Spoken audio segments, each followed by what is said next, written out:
Bienvenidos a la segunda sesión de Algoritmos y estructura de datos en Kotlin. El día de hoy vamos a hablar sobre análisis de algoritmos y ordenación. Ahora, hablemos sobre análisis de algoritmos. En primer lugar, debemos empezar que a la hora de diseñar software, vamos a tomar varias cosas en cuenta. Vamos a tomar en cuenta qué funcionalidad le vamos a agregar, qué experiencia de usuario vamos a proporcionar, la calidad del software, qué tan seguro es el software y demás. Son componentes que vamos a tomar en cuenta. Pero también tomamos en cuenta cosas como el rendimiento de nuestra aplicación, ¿no? Performance. Y el performance o rendimiento, usualmente medimos dos cosas. Una que es el tiempo de ejecución, cuánto tarda en realizar una tarea en nuestro software.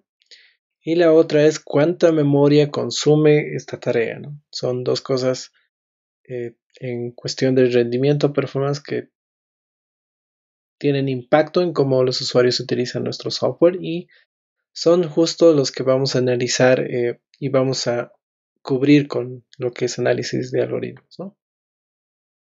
Ahora, en cuestión de tiempo, una manera de ver cuánto tarda una aplicación en ejecutarse es hacer correr nuestra tarea y ver cuánto tiempo tarda esta tarea, ¿no? Y tal vez hemos escrito un programa que tarda a la hora de ejecutarse 2 segundos. Pero hay un problema con medir el tiempo de ejecución utilizando específicamente tiempo como segundos, minutos, horas. El problema está en que esto varía de computadora en computadora. En una computadora tal vez el programa tarde 2 segundos, pero en otra, tal vez más rápida y demás, mejor CPU, va a correr en un segundo, ¿no? Y en otra tal vez algo lenta o tal vez esté haciendo otros trabajos y demás, va a correr en 4 segundos. Entonces esto no te da una forma exacta de medir el tiempo, ¿no? Porque tu mismo programa va a tener diferentes tiempos de ejecución en diferentes máquinas. Y eso no es muy útil, ¿no? Queremos algo que nos permita determinar cuál es el tiempo de ejecución sin importar dónde lo estamos ejecutando, ¿no? Ahora, para esto ya han habido soluciones en el ámbito académico principalmente.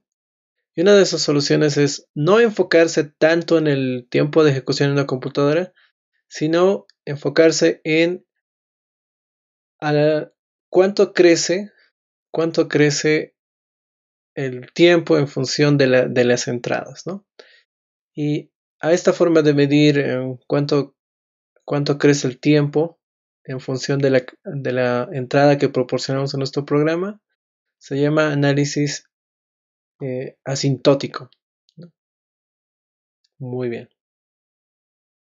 Ahora, el análisis asintótico nos permite evadir esto de medir nuestro programa en diferentes computadores y demás, y nos proporciona una herramienta matemática de determinar cuál es la complejidad, cuál es el tiempo de ejecución de forma matemática, ¿no? Proveyendo para esto unas notaciones que las vamos a conocer ahora, ¿no? Hay muchas notaciones, pero la primera notación asintótica que vamos a ver es Big Z, que es muy sencilla de trabajar. Solo tenemos muy pocas reglas y estas reglas son eliminar los términos de bajo orden. Recordemos que con términos de bajo orden nos referimos, un término puede ser n cuadrado y otro término podría ser r. Entonces, cuando decimos de eliminar los términos de bajo orden, mantenemos n cuadrado porque es el término de mayor orden y solo n pues es término de bajo orden y lo matamos, ¿no? Luego también tenemos que eliminar constantes. De una manera también esto es eliminar los términos de bajo orden. Y finalmente tenemos que eliminar los coeficientes que nuestro resultado tenga, ¿no? Los coeficientes no son tan útiles en notación asintótica, ¿no? Ya, muy bien. Ahora, cuando escribamos un programa, lo que vamos a hacer es cada vez que se ejecute, vamos a ver en términos de la entrada, que en este caso va a ser un n, términos de la entrada del input, cuántas veces se ha ejecutado, ¿no? Entonces vamos a ir contando instrucción por instrucción, línea por línea, la que estamos ejecutando dentro de nuestro programa, dentro de nuestro algoritmo, y de ahí lo vamos a sacar en forma de fórmula, que es esta función fdn. Entonces, la ejecución de nuestro programa la estamos convirtiendo en una fórmula, ¿no? Y esta fórmula es la que vamos a utilizar para poder saber cuál es la complejidad utilizando la notación Big Theta, ¿no? Entonces, lo primero que hemos dicho que tenemos que hacer es eliminar los términos de bajo orden. Entonces, acá los términos de bajo orden, para ello identificamos cuál es el de alto orden. Entonces, n elevado a la 1, pues no es n elevado al cuadrado, no es n elevado al cubo, es, ¿no? Entonces, todos los demás deberían irse. Y deberíamos incluir los constantes, ¿no? Aquí tenemos una constante que es equivalente a n elevado a la 0, que igual es de bajo orden comparado con n cubo, ¿no? Entonces, eso es lo siguiente que hacemos. Ahora, hemos dicho que debemos eliminar de nuestro resultado los coeficientes, ¿no? Aquí el único coeficiente es 7 y ese es el último paso que vamos a realizar, ¿eh? Entonces, este es el resultado de haber utilizado, de haber convertido nuestra función a una función Big Theta, eh, y es de esta función original que teníamos acá, que es la que representa al tiempo de ejecución de nuestro algoritmo, de nuestro programa. Lo hemos simplificado a Big Theta, ¿no? Son reglas simples, son reglas sencillas de seguir, sencillas de recordar. Ahora, hablamos de complejidad. Usualmente cuando estamos midiendo qué tan eficiente comparado con otro es nuestro algoritmo, en términos de notación asintótica, estamos hablando de complejidad del algoritmo, ¿no? Y cuando hablamos de complejidad nos estamos refiriendo en forma matemática a ver a qué tipo de función se asemeja, ¿no? Entonces acá seguimos con la notación Big Theta, pero vamos a ver que hay complejidades que se asemejan a funciones conocidas que las conocemos, ¿no? Por ejemplo, una complejidad constante es representada por Big Theta de 1 y tenemos los otros tipos de complejidades, ¿no? Logarítmico, lineal, cuadrático y demás, ¿no? Que están representadas igual, como ven en el lado derecho. Esta tablita que estamos viendo acá está ordenada de complejidad menor a mayor, ¿no? La complejidad va a ir incrementando mientras bajemos en la tabla. ¿Qué nos quiere decir esto? Que una complejidad constante es más rápida que una complejidad logarítmica, ¿no? Y una complejidad logarítmica es más rápida que una lineal y así vamos siguiendo, ¿no? Cabe recalcar que estos solo son eh, funciones conocidas a las que semejamos y demás, que no necesariamente son las que nuestro programa va va a seguir, ¿no? No es que solo esta lista es la única lista de complejidades que hay, ¿no? Eso depende de cómo esté su programa, cómo esté escrito su algoritmo, pero usualmente tienden a, tienden a ser estos, ¿no? Son los más conocidos. Cuando ustedes escriben un algoritmo, cuando ustedes lo leen de un libro y demás, tienden a tener estas complejidades, ¿no? Se asemejan a estas funciones, ¿no? Por eso podríamos decirlo que son las más conocidas. No quiere decir que esto es lo único que se van a topar y demás, ¿no? Ya. Muy bien, ahora vamos a revisar y también ver cómo medimos las complejidades ya en código, ¿no? Y vamos a empezar con tiempo constante. Muy bien.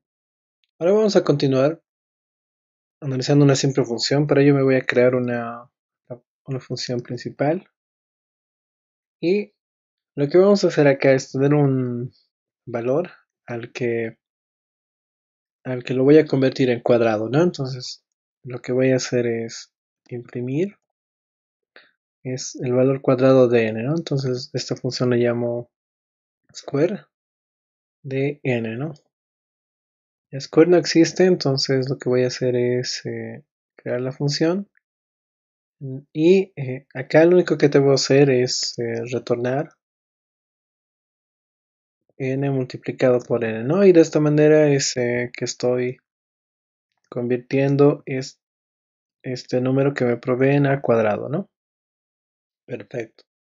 Lo vamos a probar. Y efectivamente está funcionando, ¿no? Ya. Muy bien.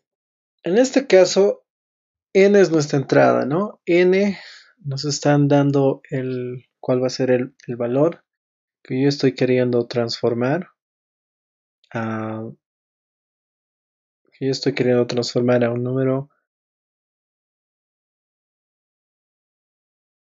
Vamos, ya, perfecto. Aquí lo vamos a ver mejor. Muy bien, entonces n es nuestra entrada y lo que estamos obteniendo es el cuadrado, ¿no?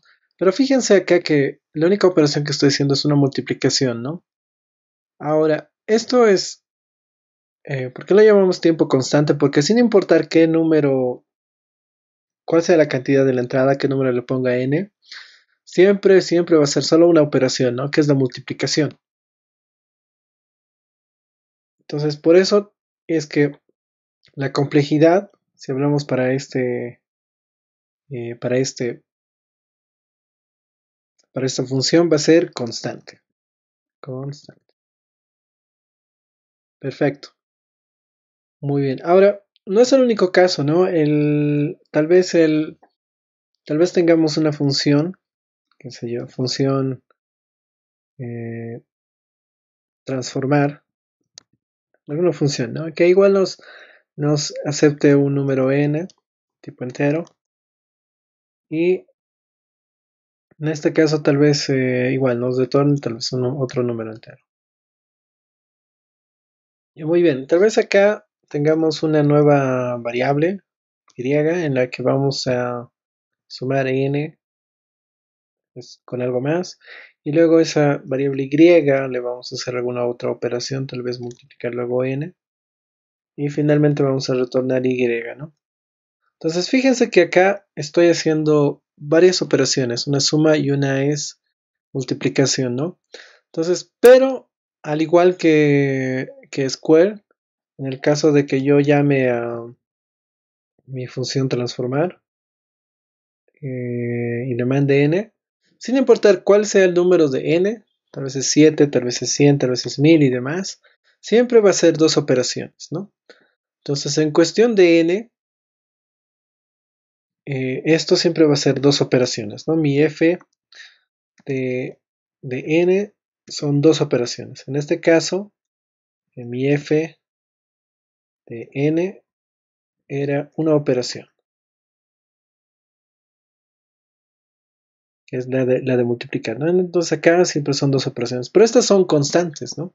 Uno es una constante, dos es una constante, y es porque nunca va a cambiar, sin importar la cantidad de la entrada, siempre voy a hacer cierta cantidad de operaciones, ¿no? Entonces, la complejidad de esta función transformada sigue siendo constante. Perfecto. Muy bien. Ahora hablemos sobre la complejidad logarítmica o el tiempo logarítmico. Para ello tenemos un problema que es el juego de la adivinanza. En este juego tenemos un rango de números y una persona va a pensar en un número en este rango. Va a haber otra persona que va a intentar adivinar cuál es el número en el que ha pensado y cada vez que esta persona intente, la otra puede responder diciendo si es mayor, si es menor o si efectivamente ha encontrado el número, ¿no? Que quiere decir que ganó. Ahora hagamos un ejemplo en el que tengamos un rango de 1 a 10, ¿no? Y en el rango de 1 a 10 tengo 2, 3, 4, 5, 6, 7, 8 y también 9. Imaginemos que esta persona ha pensado en el número 7 y la primera estrategia es la siguiente. Podemos empezar desde la primera posibilidad que es 1 e ir viendo todas las posibilidades hasta n, ¿no? Entonces, primero podríamos decir, ¿es 1?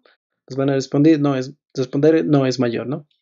Luego es 2, nos van a responder es mayor, es 3, es mayor, es 4, es mayor, es 5, es mayor, es 7, es mayor. Y cuando lleguemos a, perdón, cuando sea 7, en este caso nos va a decir ganaron, ¿no? Entonces, el peor caso es que el número sea el máximo en el rango, ¿no? En este caso vamos a tener que partir desde el inicio e ir preguntando por todas las posibilidades, ¿no? Hasta el máximo de rango en donde finalmente nos va a decir que encontramos el número y que ganamos, ¿no? Pero esta estrategia obviamente es lenta, ¿no? Porque tenemos que revisar todas las posibilidades.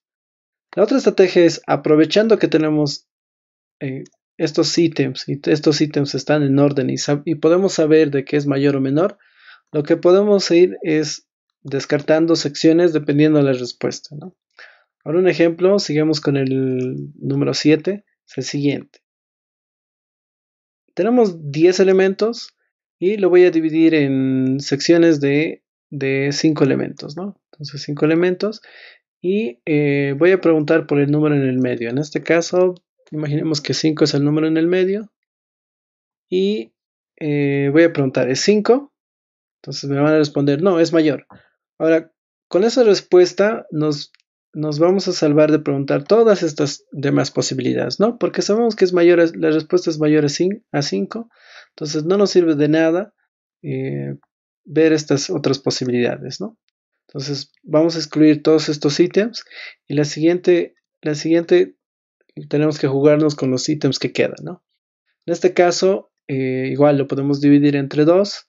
Entonces la primera sección va a caer en el medio, va a caer en el 7 y vamos a preguntar. ¿Es, eh, ¿Es 7? Y efectivamente es 7, ¿no? Entonces, lo que hace rato nos ha tomado tal vez 7 preguntas, ahora solo lo hemos hecho en 2 preguntas, ¿no? Entonces, esta es la estrategia. Ahora, este es el clásico problema de búsqueda binaria. Y lo que tenemos que darnos cuenta es lo siguiente, que la primera vez vamos a tener un número n, que en este caso es nuestro rango máximo, que para el ejemplo que hemos hecho era 10, ¿no? Entonces n va a ser 10 y ese es nuestro rango máximo, ¿no? Ahora lo que hemos hecho la primera vez es dividir todo nuestro rango en 2, ¿no? ¿Qué hemos hecho? N dividido entre 2. La segunda vez que hicimos, el resultado de este n dividido entre 2 lo hemos dividido entre 2 también, ¿no? Y así es como hemos encontrado la respuesta, ¿no? Algo que quiero que noten es que cada vez que dividimos entre 2, ahora tenemos un número n, lo estamos dividiendo entre 2, ahora todo ese resultado también lo estamos dividiendo entre 2. Eh, Esto, si es que tuviéramos que hacer más pasos y demás, igual vamos a hacer lo mismo. Esta sucesión que estamos viendo acá es equivalente al logaritmo en base 2 de n, ¿no? Entonces es el logaritmo en base 2 de n, ¿no? El ir dividido entre 2, entre 2, entre 2 es equivalente al logaritmo en base 2 entre n. Entonces por eso es que lo llamamos tiempo logarítmico, ¿no? Pero es logarítmico en términos de base 2, ¿no? Que es el que se utiliza comúnmente en ciencias de la computación. Ya, perfecto.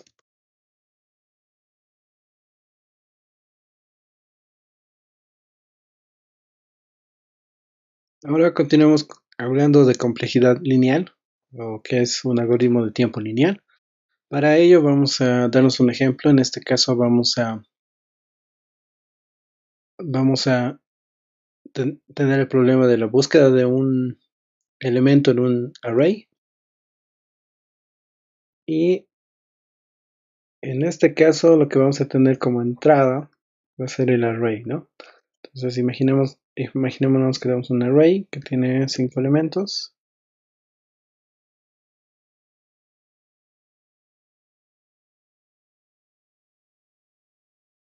Perfecto.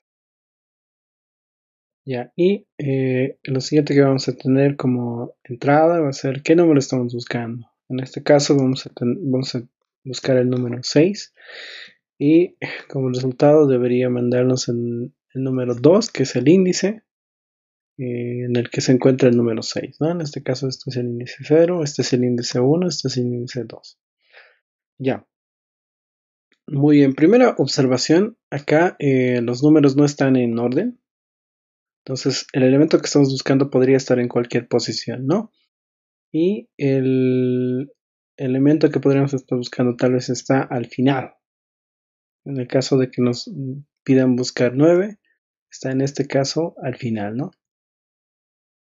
Y en ese caso la respuesta va a ser el índice 4. 0, 1, 2, 3, 4.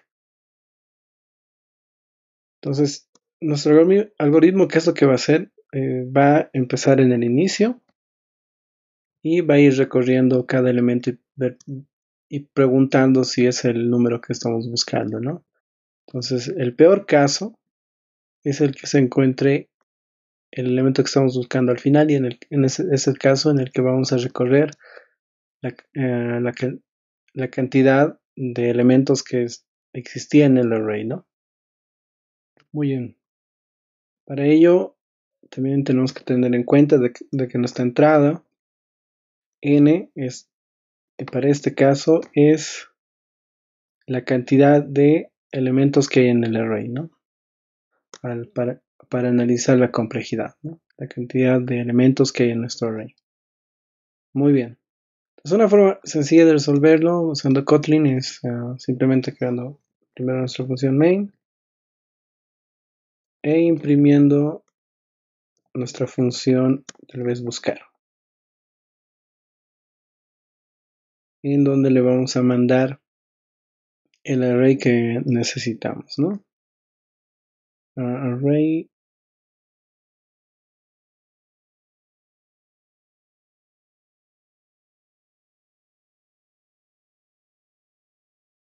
vamos a mandar perdón, vamos a mandar nuestros números de arriba.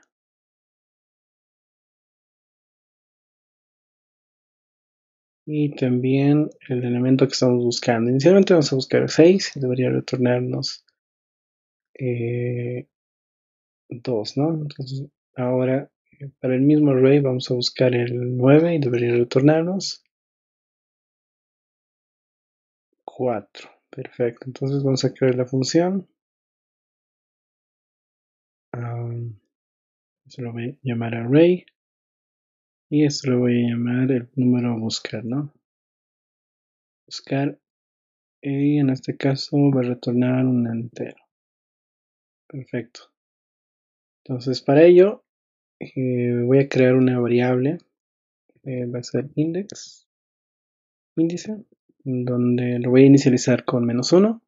En el caso de que no encuentre nada, va a retornar -1, ¿no?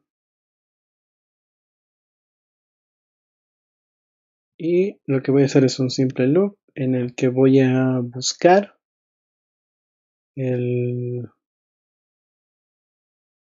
número, ¿no? Entonces voy a buscar in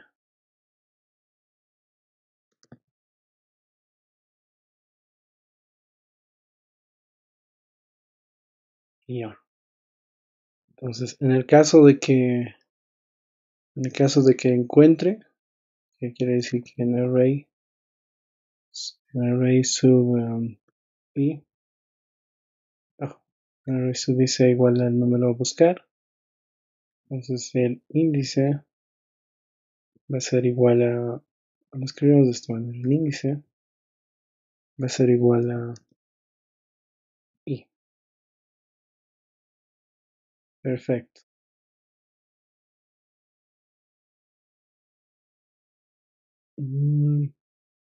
Bien,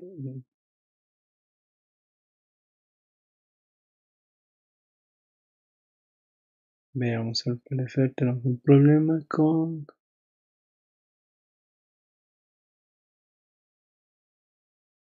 Muy bien, qué raro. Probémoslo.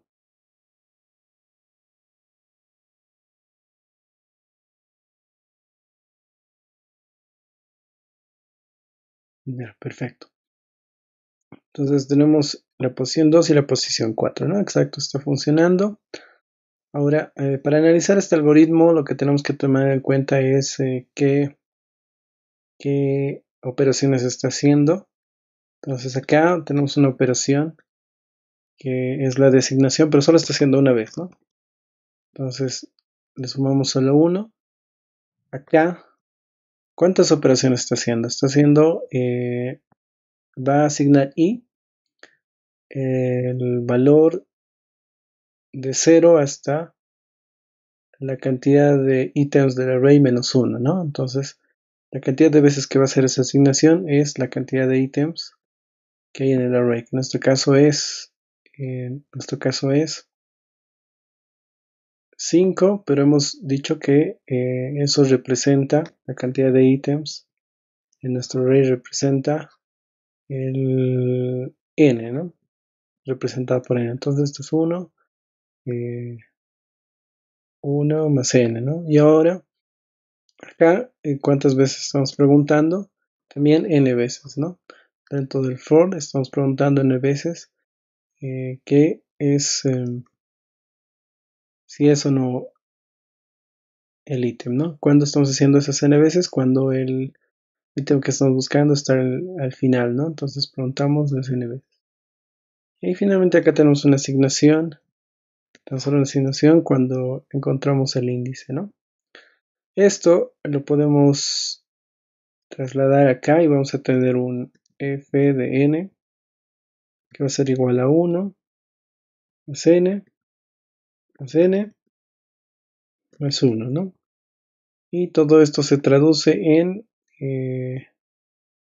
todo esto se va a traducir en f de n que va a ser igual a 2n más 2, ¿no? Y lo que tenemos que hacer como siguiente paso es eliminar los valores de bajo orden. En este caso solo nos va a quedar 2n. Y luego eliminar los coeficientes que es, en este caso 2. Y todo esto es igual a n, ¿no? En notación big theta. Esto es igual a n en notación big theta. Perfecto. Ahora, algo intuitivo que quiero que vean es este for, ¿no? Usualmente este for es un indicador grande de que es lo que va a tomar más tiempo.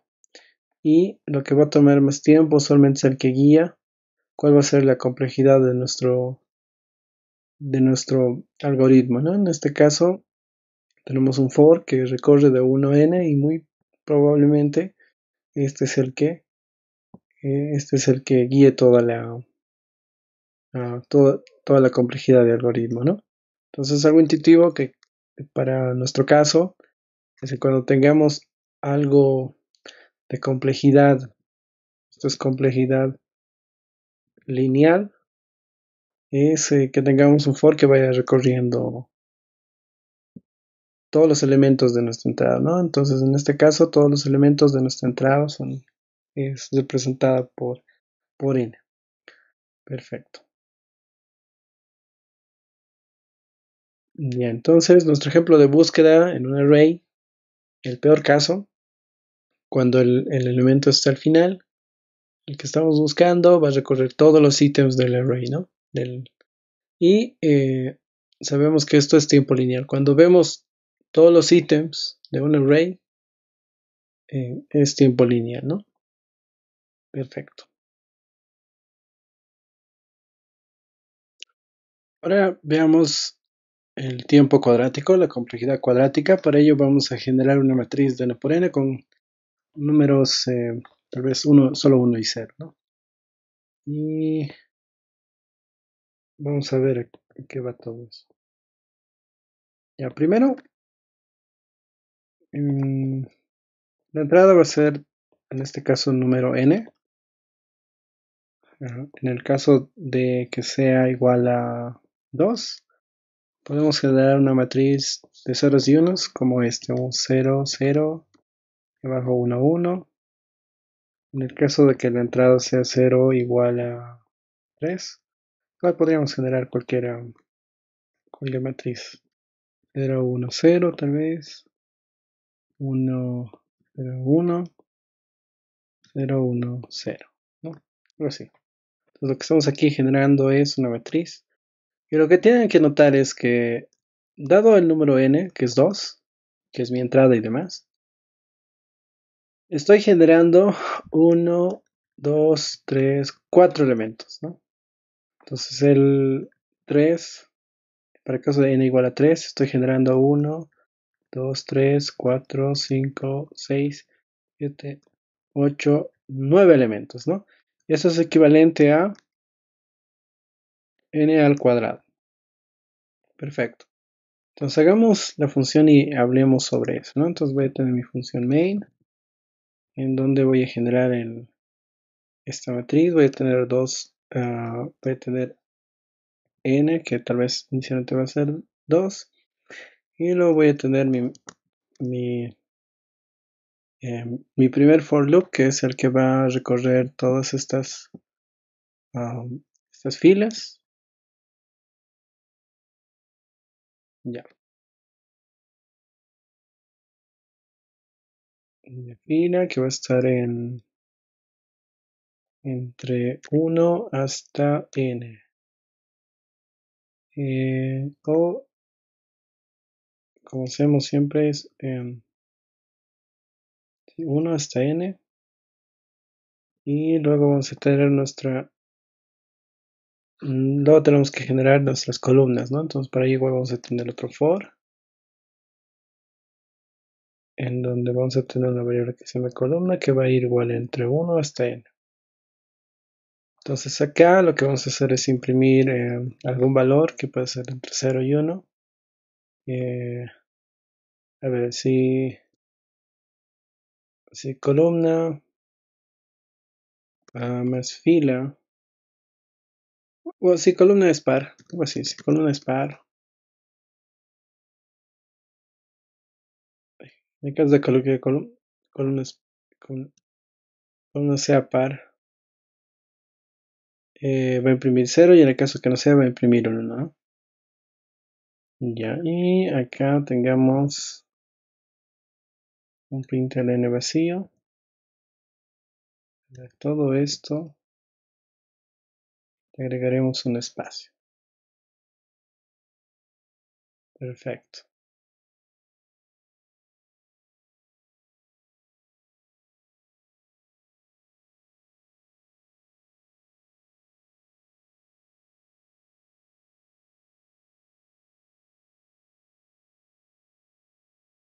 Mm, ya ven. Ya. Entonces probaré.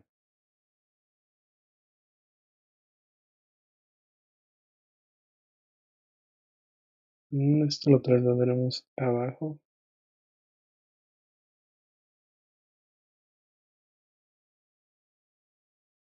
Y con esto va a estar contento.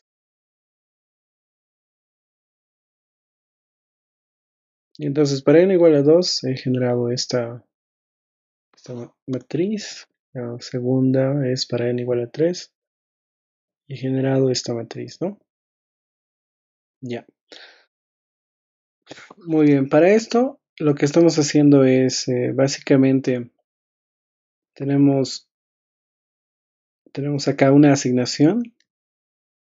Acá tenemos un recorrido de un for n veces.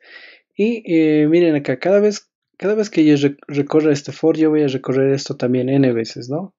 Luego n veces, luego n veces, la cantidad de n veces que están acá. Y eso es algo que hay que tomar en cuenta. Y asumamos por ahora que imprimir va a ser constante, ¿no? Ya. Entonces, lo interesante está acá. En el caso de que n sea igual a 3, va a ser n, va a recorrer esto n veces, luego n veces, igual, y luego n veces, ¿no? En el caso de que n igual sea 2, esto va a recorrer n más n, y esto está creciendo en función a n, ¿no? Entonces, si tengo 4 va a ser n más n, más n más n. Ya. Entonces, esto es equivalente a que decir que estos dos fors es n multiplicado por n, ¿no? Perfecto. Ya. Entonces, lo que vamos a tener acá es una función, nuestra función n va a ser muy similar a lo siguiente. Va a ser 1 más n Pero ya hemos dicho que esto tiene que ser multiplicado porque este for se va a recorrer la primera vez n veces, la segunda vez n veces y la tercera vez n veces y la cuarta también, ¿no? En caso de que n igual a 4. Similar a 4. Esto es multiplicado por n veces lo que está acá, ¿no? Entonces en nuestro caso para nosotros es 1 más 1 y ya, ¿no? Entonces nuestra función de f de n esto va a ser igual a, esto va a ser 1, esto va a ser igual a 2 multiplicado por n y este n va a estar elevado al cuadrado, ¿no? A ver, no. Entonces n por n es n cuadrado más n más n en realidad, ¿no? Y hacemos las deducciones necesarias para nuestro, para convertirlo a big theta. Y lo que vamos a tener es simplemente n cuadrado, ¿no? Que es el de mayor orden, ¿no? Los demás son de menor orden, entonces se van, los otros constantes se van, ¿no? Entonces, esta es la complejidad de recorrer mi matriz dado n, ¿no? Entonces, esto le llamamos complejidad cuadrática porque estamos recorriendo n por n veces, ¿no? O lo que es lo mismo n cuadrado. Ahora, algo intuitivo acá es que podemos tener dos fors. Entonces, estos dos fors, pero están anidados, ¿no? Entonces, en el caso de que tengamos dos fors y que estén anidados y que los dos vayan a la cantidad igual a nuestra entrada, que recorren la cantidad igual a nuestra entrada, esto es muy, es un indicador muy grande de que esto es una complejidad cuadrática, ¿no? Y vale lo mismo para los demás casos en donde tengamos otro loop, en donde tal vez tenemos algún otro loop J, en donde igual recorra n veces, ¿no? En este caso va a recorrer igual la misma cantidad de n veces y esto sería cúbico, ¿no? N por n por n. Entonces eso lo llamaríamos cúbico.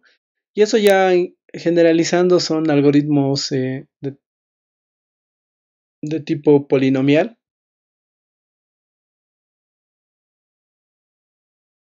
Muy bien. Entonces, recuerda una matriz es el ejemplo más básico de un ejemplo cuadrático, ¿no? Ya. Y el gran indicador son los dos foros. El último tipo de complejidad que vamos a ver es la complejidad exponencial. Para ello vamos a analizar la asociación de Fibonacci y recordemos cómo funciona Fibonacci, ¿no? Ya recordemos que tenemos dos números iniciales, en este caso es 1 y 1, y Fibonacci es la suma de los dos anteriores, ¿no? Va a ser 2, luego esto va a ser la suma de los dos anteriores, 3, la suma de los anteriores, la suma de los dos anteriores, la suma de los dos anteriores, y así, ¿no? Ahora, para nuestro ejemplo, n va a ser el... ¿Qué número de la asociación de Fibonacci estoy buscando? Tal vez estoy buscando el primer número, el segundo número, el tercer número, el cuarto número, el quinto número, el sexto número y así, ¿no? Entonces, correspondientemente, esto va a ser n, ¿no? Ya, perfecto. Muy bien. Una forma sencilla de calcular la asociación de Fibonacci es hacerlo mediante función de recursividad, ¿no? En donde para mi función de recursividad mis casos base van a ser estos dos, ¿no? En el caso de que n sea igual a 1 o n igual a 2, voy a retornar simplemente 1 y 1, ¿no? Y para los demás voy a retornar la suma de los dos anteriores. Entonces veamos. Primero voy a hacer mi función main, en la que voy a llamar a imprimir println de fib eh, voy a llamarle la función fib que me va a recibir el valor, ¿no? Tal vez en este caso quiero saber el cuarto valor de Fibonacci que va a ser 3, entonces voy a buscar fib, o luego el sexto valor de Fibonacci que debería retornarme 8, ¿no? Entonces, perfecto, tengo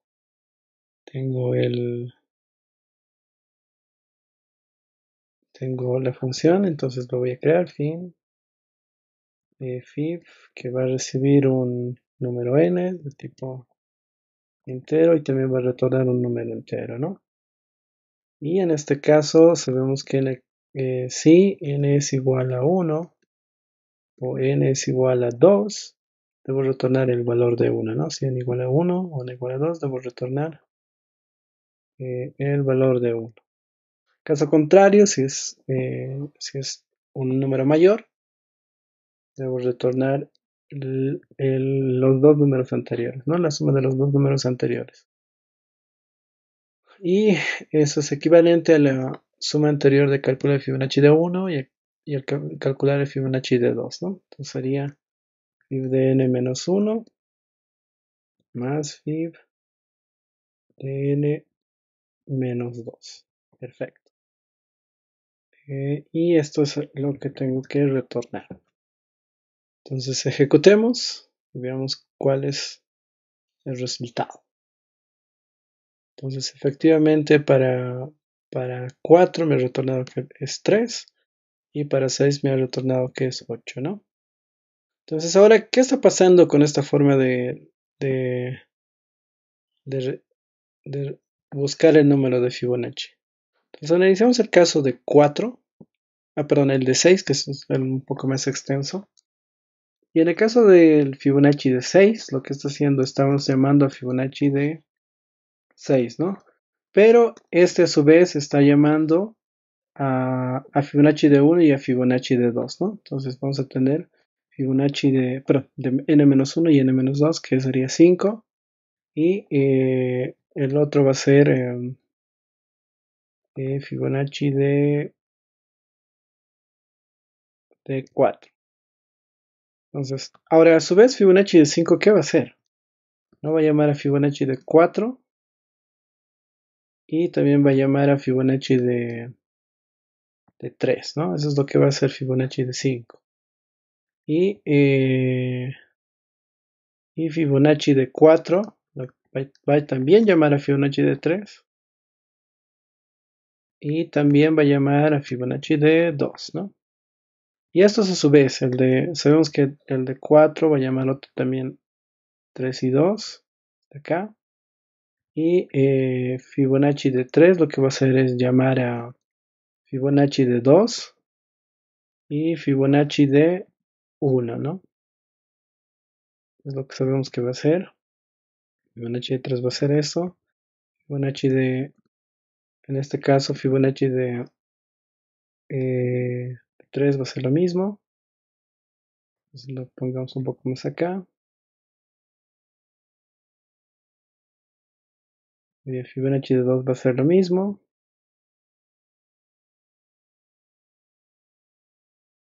Ya.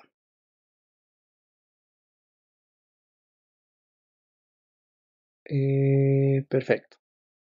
Entonces acá Fibonacci de 2 va a retornar 1, Fibonacci de 2 va a retornar 1, Fibonacci de 1 va a retornar 1, Fibonacci de 2 va a retornar 1, Fibonacci de 1 va a retornar 1, ¿no? Fibonacci de 2 va a retornar 1 y Fibonacci de 1 va a retornar 1 y 1, ¿no? Ya. Muy bien, ignorando estos últimos pasos que son realmente mínimos, veamos una asociación que está pasando acá. La primera vez tenemos acá 1, ¿no? En cantidad de ítems que estamos revisando, pero la segunda vez la cantidad de ítems se ha duplicado, ¿no? Tenemos 2. Y la tercera vez la cantidad de ítems ha ido subiendo también, ¿no? Tenemos 4. Entonces, muy posiblemente la siguiente cantidad igual se va a ir duplicando, es 8, aunque esto no sea, pero es casi 8, ¿no? Entonces, cuando veamos este tipo de sucesión, ¿qué está pasando? se está incrementando en exponentes de 2, ¿no? Esto es equivalente a decir 2 elevado a la 0.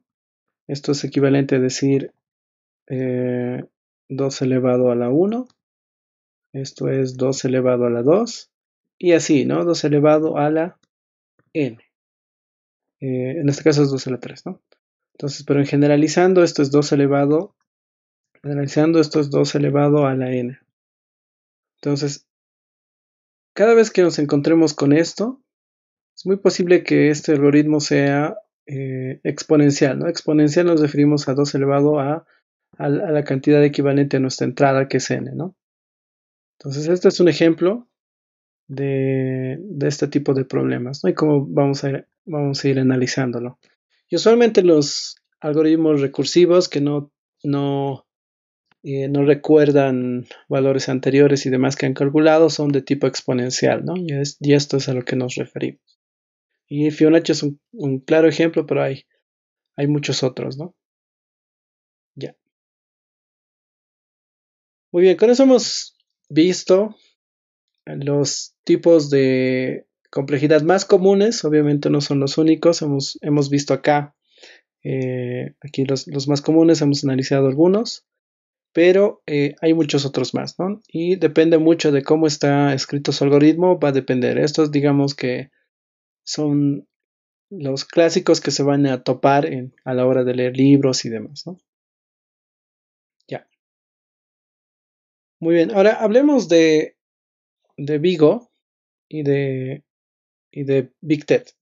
Hasta ahora nosotros hemos hablado sobre Big Theta, ¿no? Que es, y siempre hemos estado mencionando el peor caso y demás, ¿no? Y no hemos hablado de Big O, pero lo interesante es que en los libros, en tutoriales y demás, van a hablar más de Big O que de Big Theta, ¿no? No es que no se van a topar, pero van a hablar de Big O, ¿no? Ahora, aquí hay una gran diferencia. Cuando ustedes están diciendo que su algoritmo tarda Big Theta de algo, de Big Theta tal vez lineal, cuadrático y demás, están asegurando que siempre van a, va a correr en ese tiempo su algoritmo. No importa de cómo vengan los datos, siempre su algoritmo va a correr en ese tiempo. Y no es el caso en su totalidad cuando hacemos algoritmos. No hay ocasiones en donde, dependiendo de la entrada, nuestro algoritmo va a correr en menos tiempo, ¿no? Va a ser un poco más eficiente. Un ejemplo es el siguiente. ¿Qué tal si eh, yo vuelvo a tener el problema de buscar un número en un array, ¿no? Entonces tengo mi array, tengo mi array este de acá. Y en este caso estoy buscando el número 8. Entonces en este caso voy a buscar el número 8 y el resultado acá está en el primer índice, ¿no? Cuando busquen el número 8, si ven acá, no estoy recorriendo todo, no es necesario que yo recorra todos los elementos, ¿no? Podría parar en, en el primer 8 que haya encontrado, ¿no? Entonces, recordemos el algoritmo anterior que hicimos. Eh, hicimos la función buscar, en donde teníamos un array de tipo entero y el número que buscar, ¿no? Que también era un entero y retornábamos un entero. Entonces, lo que hacíamos era tener un loop, antes un índice, empezaba en -1 y, y teníamos un loop que empezaba en 0 hasta el tamaño del array, ¿no? Ya. Entonces, si lo encontrábamos, que es el caso de array sub i es igual a buscar, lo que hacíamos era actualizar nuestro índice, ¿no? El índice iba a ser igual a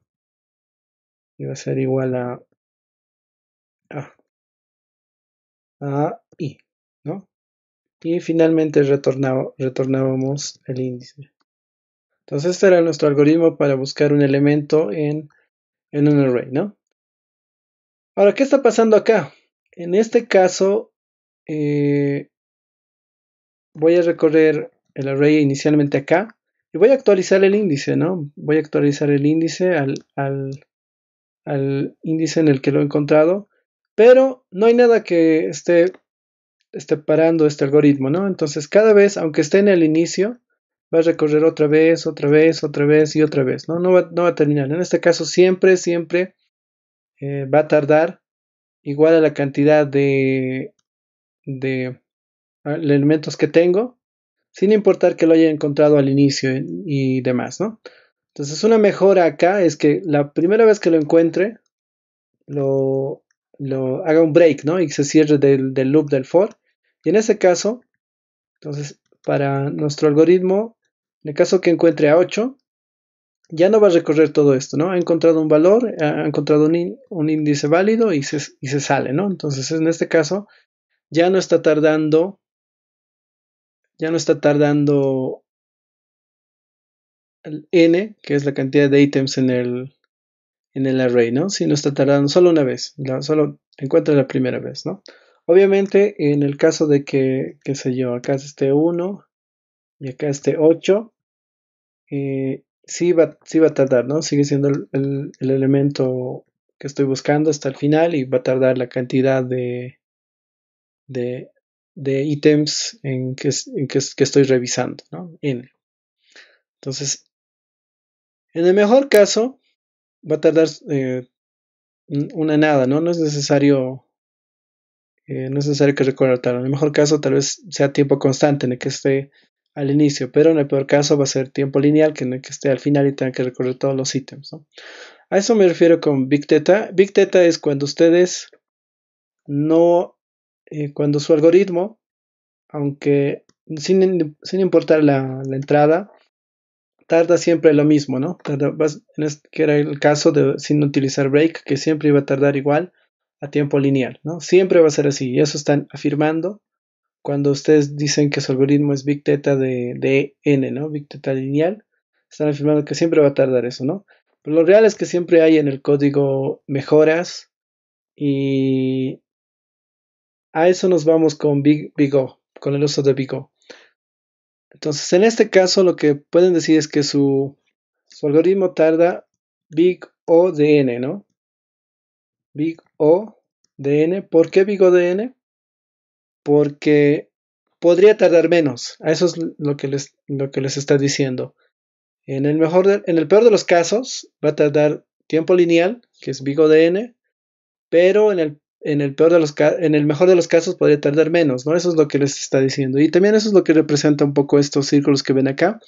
Si ustedes dicen que su algoritmo tarda Big O de n cubo, que implica que también hay casos en donde va a tardar Big O de n cuadrado, ¿no? Y, y si bien es válido en los dos, es algo que tienen que considerar. Por eso se utiliza Big O mayormente, ¿no? Porque no siempre sus algoritmos van a tardar, solo quieren ver el peor caso. Pero saben que hay ocasiones en donde va a tardar menos, ¿no? Con Big Data están afirmando que siempre va a tardar esa cantidad de tiempo. Es la gran diferencia y por eso se utiliza más Big O. Ya. Entonces, perfecto. Con esto terminamos lo de análisis de algoritmos. Y bueno, recapitulando, ya sabemos que la notación asintótica es relativamente sencilla de seguir. Una vez calculemos cuánto tarda nuestro algoritmo, lo transformamos en un tipo de función que depende de n. Vamos simplificando y tenemos un tiempo asintótico al que vamos a llegar, ¿no? Eh, Hemos visto algunos conocidos y cómo calcularlos, algunas complejidades conocidas y demás que se van a topar en los libros y algoritmos conocidos. Y hemos visto ejemplos de cada uno de ellos, ¿no? Y sabemos ahora la diferencia también de utilizar Big Theta sobre Big O y por qué Big O es un poco más utilizado y también más natural, ¿no? Ya.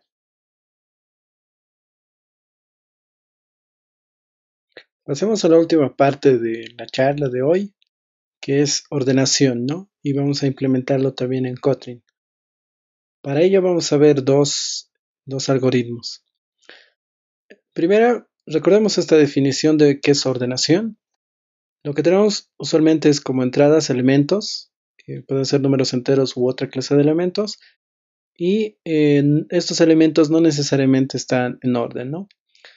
Ahora, la salida tienen que ser los mismos elementos, una permutación de estos mismos elementos, pero se tiene que cumplir que el primer elemento sea menor o igual al segundo elemento, menor o igual al tercer elemento, ¿no? Y estamos hablando de una ordenación ascendente.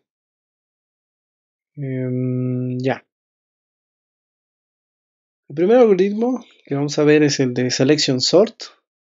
Y el de Selection Sort es muy intuitivo, por así decirlo. Tal vez es la primera idea que van a, van a tener cuando empiezan a aprender a programar y demás. Y si no han visto otros algoritmos de ordenación, esto es tal vez el más natural, ¿no?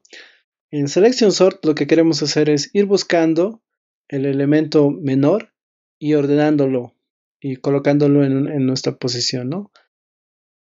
Ahora, lo que tenemos que asumir para ser genérico este algoritmo es que si estamos en la segunda posición actualmente, todo lo que está atrás nuestro ya está ordenando. Esa es la invariante, ¿no? Tenemos que asumir que todo lo que está a nuestro atrás ya está ordenado, ¿no? Y para ordenar los siguientes elementos, lo que tenemos que hacer es buscar el mínimo elemento, ¿no? Y ponerlo en la posición que corresponde. Entonces es lo que tenemos que hacer en Selection Sort. Muy bien, ahora hay una, hay una página que se llama Visual Algo, donde tiene animaciones para poder entender un poco más de esto más de esto de ordenamiento y demás, ¿no? Y lo que vamos a hacer acá es eh, jugar con la visualización del algoritmo de ordenamiento por selección. Muy bien, acá tenemos una lista de números que no están ordenados, pero algo importante es que vamos a empezar inicialmente de esta posición, ya que no hay nada ordenado, y en esta posición lo que queremos hacer es colocar el elemento menor, ¿no? Tenemos que ir a buscar el mínimo de todos los demás elementos que están al frente. Entonces, el elemento menor es en este caso 2, entonces 2 es el que debería trasladarse acá, ¿no? Luego, eh, luego vamos a ir trasladando al siguiente elemento menor que debería ser en este caso 3, ¿no? Y luego al 4 y luego al 5. Así es como va a ir buscando. Entonces, vamos a jugar con play y ver qué pasa, ¿no? Y entonces acá inicialmente piensa que es 3, pero luego iba a ir buscando el mínimo, ¿no? Aquí he encontrado el 2, entonces nos quedamos con el 2. Y 2 ahora se ha colocado acá y ha habido un swap entre 2 y 3, ¿no? Entonces ahora 3 es el menor elemento, entonces va a ser un swap con la posición actual, ¿no? Entonces ahora esta es la posición actual, ha buscado el menor elemento que es 5, pero ha encontrado que era 4 y hace el swap, ¿no? Entonces así es como va funcionando.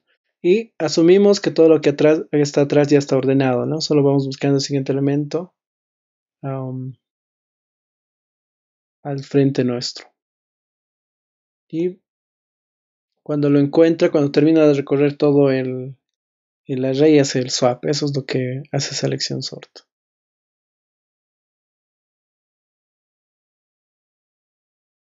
Sigamos viendo cómo corre este algoritmo. Ahora que sabemos cómo funciona, vamos a acelerarlo.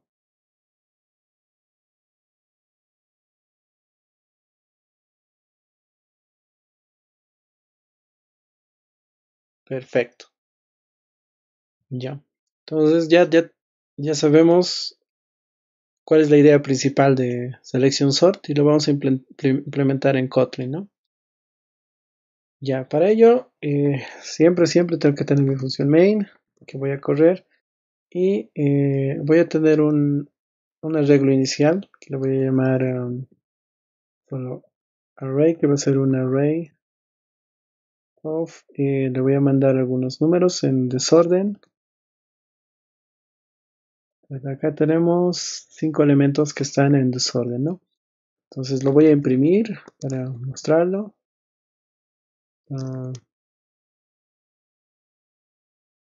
y lo voy a separar por comas. Perfecto.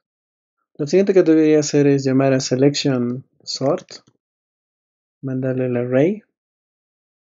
Y esto debería cambiarme este array, ¿no? Entonces voy a imprimir básicamente el resultado de selection sort.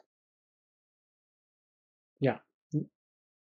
Lo va a cambiar en el mismo arreglo, entonces está bien. Solo le vamos a mandar una referencia.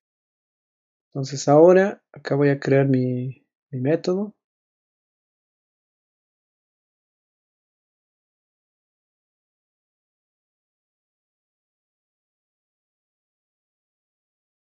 Voy a crear selection sort, que va a recibir un array de tipo entero.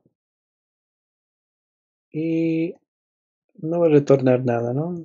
Va a ser, vamos a trabajar directamente acá. Ya. Muy bien, como lo primero que tengo que hacer es tener un for en el que voy a ir recorriendo los elementos de mi array. Pero como necesito hacer un swap en, en los elementos de mi array, lo que tengo que hacer es reservarme o ignorar el último elemento porque lo voy a hacer swap luego. ¿A qué me refiero con esto? Es que el for inicial no va a empezar, no va a terminar en no va a terminar en el último elemento, sino en el penúltimo elemento, ¿no? Y para que termine en el penúltimo elemento, lo que tengo que hacer es iniciar desde cero y hasta array.size menos 2, ¿no? Esto me va a garantizar que sea el penúltimo elemento. Muy bien. ¿Qué falta ahí? Lo siguiente que tengo que hacer es, esto es para ir recorriendo todos los elementos del array y luego lo siguiente que tengo que hacer es recorrer otra vez el array, todo lo que está frente mío, todo lo que está frente mío, para buscar el elemento mínimo, ¿no? Entonces, para buscar el elemento mínimo voy a tener otro for, va a ser j, y lo que tengo que hacer es empezar en mi índice actual y terminar básicamente en el último elemento, ¿no? Entonces voy a tener esto de acá. Ahora, para, para guardarme dónde he encontrado el elemento mínimo, voy a crear una variable índice, tal vez, o mínimo. Y este va a empezar en la posición actual, ¿no? Asumo que la posición actual es el mínimo, pero luego dentro de este for es el que voy a buscar el siguiente elemento mínimo real, ¿no? Entonces, ahora dentro de este for, lo que voy a hacer es ir viendo si he encontrado un elemento menor al actual, ¿no? Entonces simplemente hago un if en donde voy a consultar si mi posición actual, en la que estoy viendo de adelante, es menor al mínimo que tengo hasta ahora, ¿no? Que estaría en array submínimo. Que tengo un typo. Perfecto. Entonces, en el caso de que haya encontrado un valor menor al que actualmente que tengo, voy a actualizar eso, ¿no? Entonces, mínimo va a ser igual a hot. Finalmente, después de haber buscado y encontrado el elemento menor, lo que tengo que hacer es un swap entre los dos, ¿no? Entonces hago el swap, para ello voy a tener un elemento temporal en el que voy a guardar arrays array sub i y a array sub i le voy a asignar el valor mínimo que he encontrado, ¿no? Y finalmente guardo en esa posición lo que tenía en array sub i, ¿no? Entonces esto eh, debería ser la implementación de selection sort. Probaremos. Entonces acá voy a mandar Y efectivamente, ¿no? Entonces acá tengo mi array original en donde tengo 1, 8, 4, 2, 6 en desorden y he implementado el algoritmo de selección sort y efectivamente lo está ordenando, ¿no? Utilizando la misma idea que habíamos hablado ya con anterioridad. Perfecto. Ya. Ahora el siguiente algoritmo de ordenación que vamos a ver es el de ordenación por burbuja. Entonces, la idea de por qué se llama ordenación por burbuja es que imagínense un balde en donde tiene un líquido que tiene burbujas, ¿no? Entonces, las burbujas de mayor tamaño tienden a subir más rápido que las burbujas de menor tamaño, es decir, que las burbujas de tamaño van a subir a la superficie antes que las de las más pequeñitas, ¿no? Entonces, con Bubble Sort, ¿qué es lo que vamos a hacer? En el anterior caso buscábamos el mínimo y lo poníamos en la posición, ¿no? Pero con Bubble Sort lo que queremos hacer es mover todos los elementos mayores al, al frente, ¿no? Entonces, en el caso de array de ejemplo que tenemos, 5 es el número mayor, entonces se ha movido al frente. Luego está 4 y se ha movido al frente. Y así vamos ordenando eh, ordenando nuestro array, ¿no? Moviendo los números mayores al frente, luego el segundo mayor, el tercer mayor y demás, ¿no? Entonces ahora si nos vamos a Visual Algo, lo que vamos a tener en este caso es ahora aquí en la ordenación de burbuja y entonces lo que deberíamos ver pasar es que los elementos mayores se van hacia el frente, ¿no? En nuestro caso va a ser a la derecha y poco a poco vamos a irnos yendo hacia la izquierda en donde vamos a tener los elementos menores, ¿no? Entonces veamos qué pasa al haciendo play en este caso.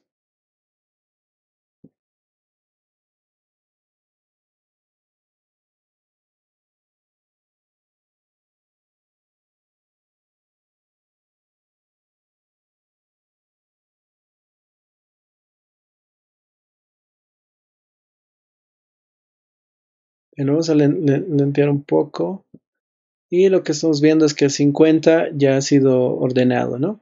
Entonces luego viene el 48 y así está buscando el mayor, ¿no? Entonces, algo interesante es que cada vez que encuentran cada vez que encuentran un mayor, eh, no cada vez que encuentran un mayor, sino cada vez que ven que el número es mayor comparado con el actual que están revisando, hacen el swap, ¿no? Y este swap es entre dos elementos, siempre es entre dos elementos.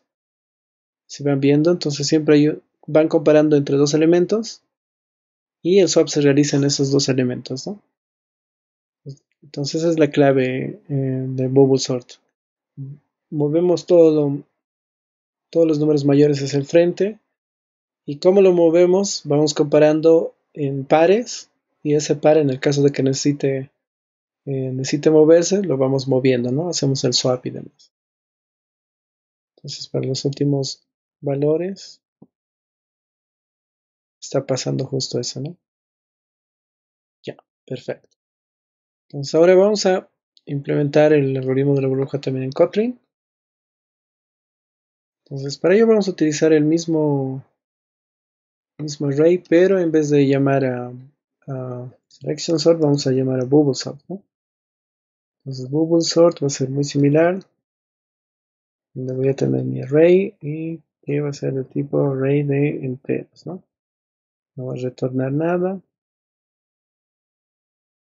Entonces acá voy a empezar a jugar con bubble sort. Ya,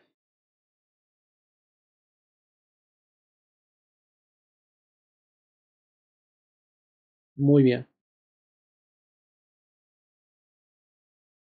Lo que necesito inicialmente es un for, un for que a diferencia del anterior, en vez como tengo que hacer el cambio entre dos pares, lo que en mi primer for va a empezar en el segundo elemento del array y va a terminar efectivamente en el último elemento del array, ¿no?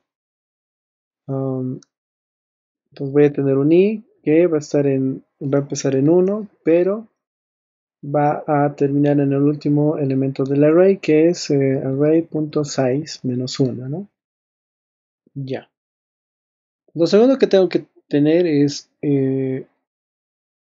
tengo que, tengo que recorrer, ahora sí desde 0, j va a estar en 0, pero aquí el límite va a ser diferente, ¿no? El límite del segundo for va a ser, el límite del segundo for va a ser hasta donde tenga el ya ordenado el array. Recordemos que estamos ordenando a la derecha, ¿no? Al final movemos los elementos ya ordenados. Entonces mi límite del segundo for es hasta donde ya lo tengo ordenado, ¿no? Entonces eso va a ser equivalente a decir array.size menos menos 1, que es los índices que vamos a manejar, pero tengo que ignorar los elementos que ya ordenado, ¿no? Y eso va a ser equivalente a restarle la posición i, el valor de i que tengo. Entonces esto me va a permitir de ignorar ya los elementos que tengo que ir viendo, ¿no? Que ya están ordenando, perdón, que ya están ordenados. Muy bien, acá lo que tengo que hacer entonces es ir revisando cada par y en el caso de que necesite moverlo, lo voy moviendo, ¿no? Entonces acá voy a hacer eso. Entonces, para ello, la forma en la que voy a revisar es ver si en la posición actual en la que estoy es mayor a la posición siguiente, este es el par. Y en el caso de que sea, tengo que hacer el cambio, ¿no? En el caso de que el elemento actual sea mayor al siguiente, este es mi par, tengo que hacer el cambio, ¿no? Entonces el cambio va a ser muy similar a lo que teníamos hace rato. Me guardo el valor de array sub j y en array sub j voy a guardar array sub j más 1. Y finalmente en array sub j más 1 voy a colocar el valor de t. Entonces este va a ser mi swap. Ya.